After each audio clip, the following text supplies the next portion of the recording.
But, it's a lot of business details that. Yeah, it's a whole nother world. Right. I mean, what am I? I got to town. make sure I get a good location. And do people really even want to mess with the type of stuff I'm offering? He's real encouraging about it, and that dude's a character in his own right. I got all types of stories about him, but for this particular moment, he's being supportive and he's cool, and he's basically saying, "Go for it. I'll hook you up with your initial stock. I'll plug you with the distributors, and I'll tell you how to do this." And I'm like, okay. I got kids in the house. I got a wife in the house. I'm trying to figure out, damn, you know what I mean? I'm running low here on the bread. Yeah. So I get it. I'm looking for a location. I'm driving by, up and down the pole from Howard up to about, Irving Park. And every time I go to get on the drive, I hit Ridge. Right there. To go take Ridge under the viaduct and head to the Lakeshore Drive. And I'm like, I see this barber shop there. And it's juking. It's filled up. And I'm thinking, I could open the store right next to them. And then I got all day clientele. Just from them existing there. Perfect. So I move forward. And that's the tip. You know what I mean? So I get in there. I'm trying to think of a good name. I wanted to name it. What's it called, the tip, initially, though? Well, the first name I came up with, and it's so janky. I don't even really want to. I don't want to mention it, but I was like, okay, we'll call it the Dope Spot. Okay. I know, dog. I know. So now I'm like, there's got to be a better way to say the Dope Spot than that. That's the worst name. Damn.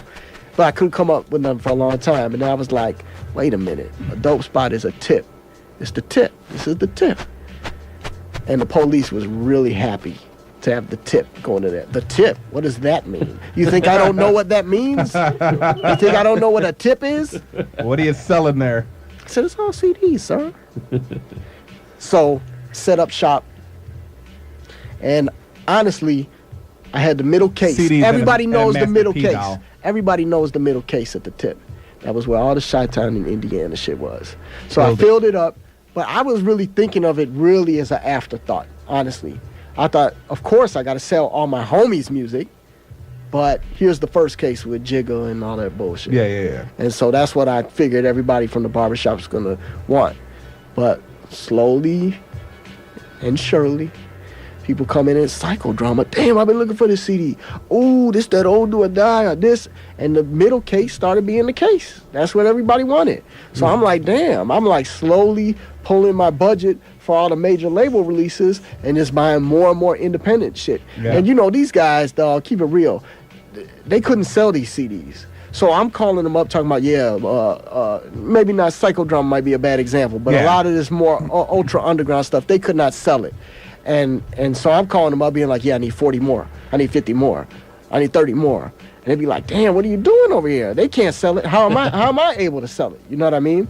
So basically, as a lot of the fans out there know, it just became the go-to place for all Chi-Town rap. Huge.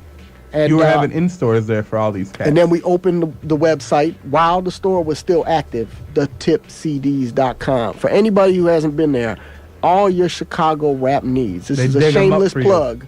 Shameless plug. Ain't nothing shameless about it. The Tip CDs, the world's #1 internet spot for Chi-Town rap. Wow. Now, hey, some of y'all Juice fans and Quell fans, y'all might listen. Y'all might hit the site and be like, well damn, where's Typical Cats?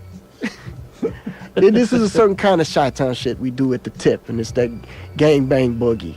But any street rap you looking for the Tip, all those straight up gangster shits you used to love, the gangster boogies you used to love, psychodrama, greatest hits, Triple Darkness, greatest hits, all the old Seawall, everything. A lot of classic stuff. stuff. And great new music all the time. We getting new stuff from people that keep that genre of music alive. And it's still very, very much alive. It's so open. We're at the Tip, and how did it happen? I'm back plugged with tracks. I'm kind of recording on the side. We're getting songs done for the White Folks album, which is just a total ongoing project, as many of the Seawall projects become.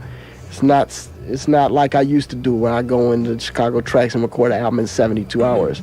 It takes 72 years. You know what I mean? Oh, I remember. I remember coming into the Tip and walking into the back. You Track still working on that album? Be like, yeah. You know, so it's an ongoing project.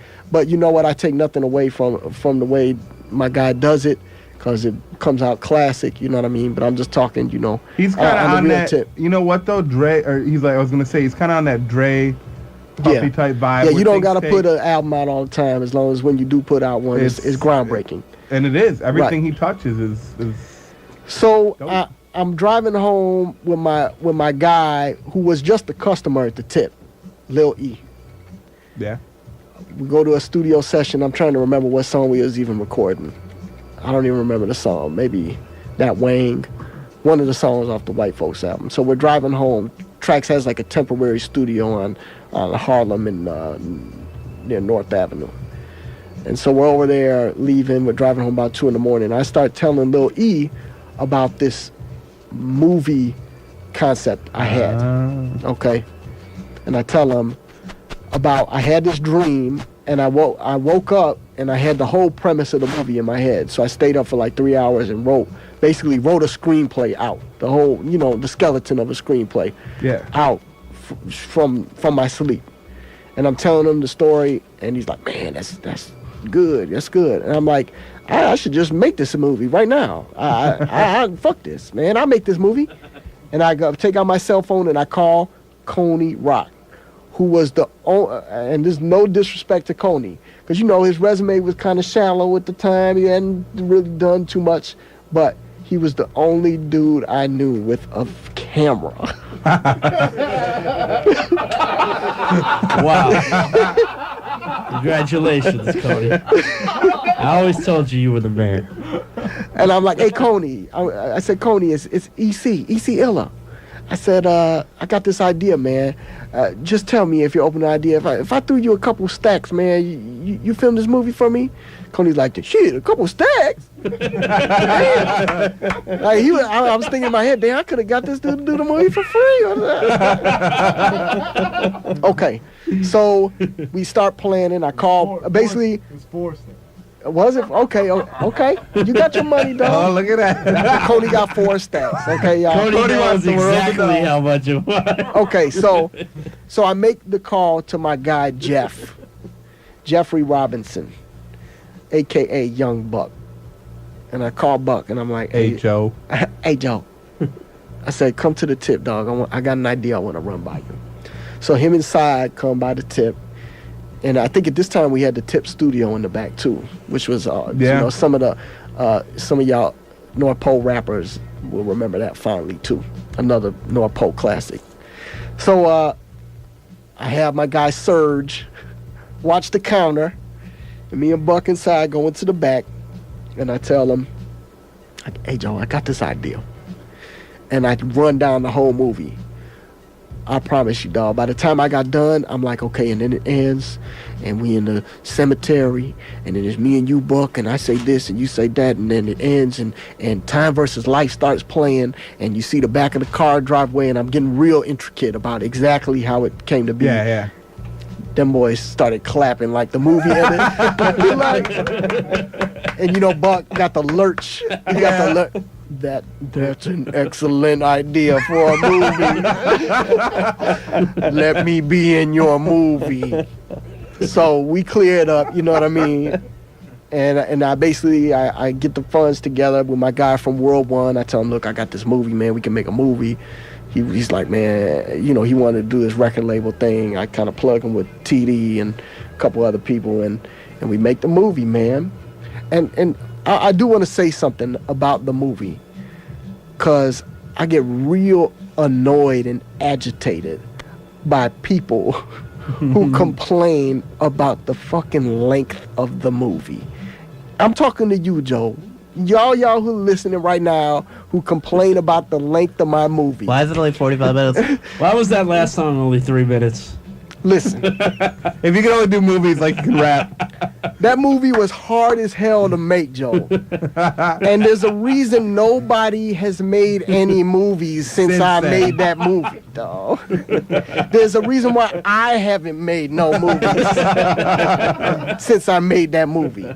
It's real hard. I know it looks real simple. Oh, them marks, they just went around and shot bus stops in Cook County jail, and they was like, oh, and you know, then they're in the acting, and Man, get your ass out of here, dog.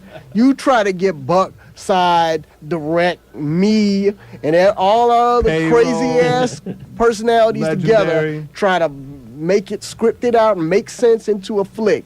And then you holler at me about length when your movie's like 9 minutes, and you're like, damn, Joe, which fuck it, it'll just be a short film. So